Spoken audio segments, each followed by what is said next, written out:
Amélie et Firmin rêvent d'un monde idéal. Mais malheureusement, c'est encore loin d'être le cas.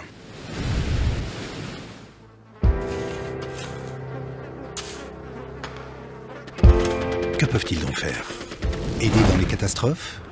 Construire des infrastructures dans les pays pauvres? Envoyer de l'argent à des associations locales? Faire changer des lois considérées comme injustes? Changer ici nos comportements qui ont des effets négatifs là-bas? Tous ces moyens ont leur utilité. Ils sont très souvent complémentaires. Aujourd'hui, nous voudrions vous parler de l'un d'entre eux qui nous tient à cœur. L'éducation à la citoyenneté mondiale et solidaire. Pour bien comprendre ce que c'est, allons-y par étapes.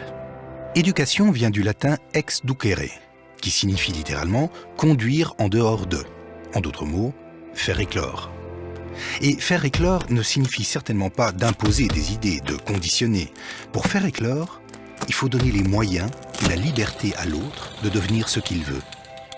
Éduquer, c'est proposer. C'est émanciper. La citoyenneté nous concerne tous.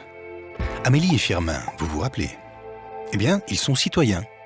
Et comme tout citoyen, ils n'arrêtent pas de faire des choix dans de nombreuses situations de leur vie quotidienne. En tant que consommateurs, ils peuvent privilégier un magasin plutôt qu'un autre, acheter local plutôt que des fruits exotiques, par souci d'écologie par exemple. En tant qu'épargnants, ils ont préféré investir de l'argent dans l'agriculture biologique plutôt que dans l'agriculture industrielle. Électeurs, ils ont une responsabilité. Dans les urnes, ils choisissent le parti de leurs convictions. Amélie a aussi écrit au gouvernement pour lui dire sa façon de penser. Leur métier les amène à faire des choix tous les jours. En tant que restaurateur, Firmin choisit ses fournisseurs et en tant que médecin, Amélie peut prescrire des médicaments onéreux ou non. Dans leur temps libre, les choix sont nombreux. Firmin est bénévole dans un club de tennis de table et Amélie préfère le tir à l'arc et s'occupe de sa mère âgée. Ils sont sollicités par de nombreuses associations. Firmin soutient un projet de santé au Congo auquel il envoie de l'argent. Quant à Amélie, c'est moins son truc. Même avec leurs amis, ils font des choix. Si Firmin s'est opposé avec douceur et fermeté aux propos machistes de son ami Raoul, Amélie a convaincu ses collègues de boire moins de soda. En bref, chacun de ces choix a des conséquences. Et à leur mesure, Amélie et Firmin sont des prescripteurs de comportement.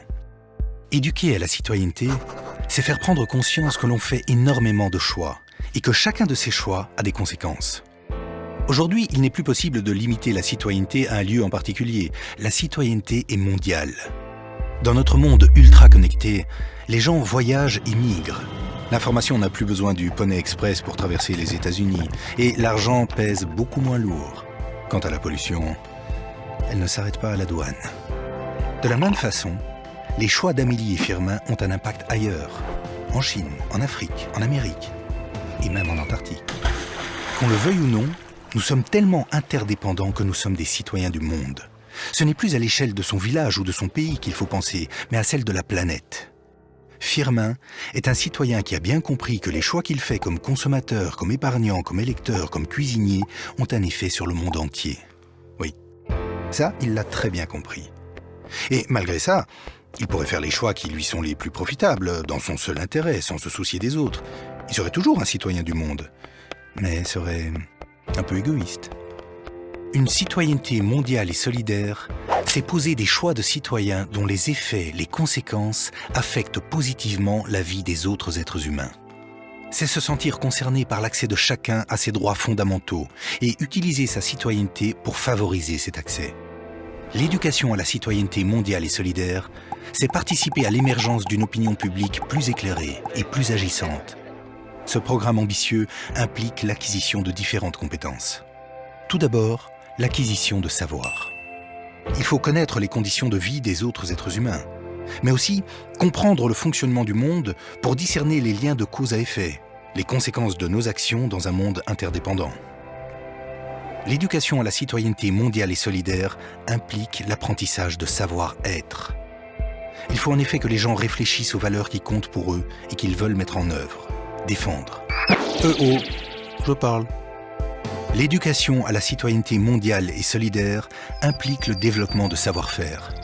S'associer pour mener à bien une action collective requiert une multitude d'aptitudes qu'il faut développer. l'éducation à la citoyenneté mondiale et solidaire est pleinement un moyen de changer le monde pour qu'il devienne globalement plus juste. Elle nous invite à prendre nos responsabilités. Elle nous concerne tous.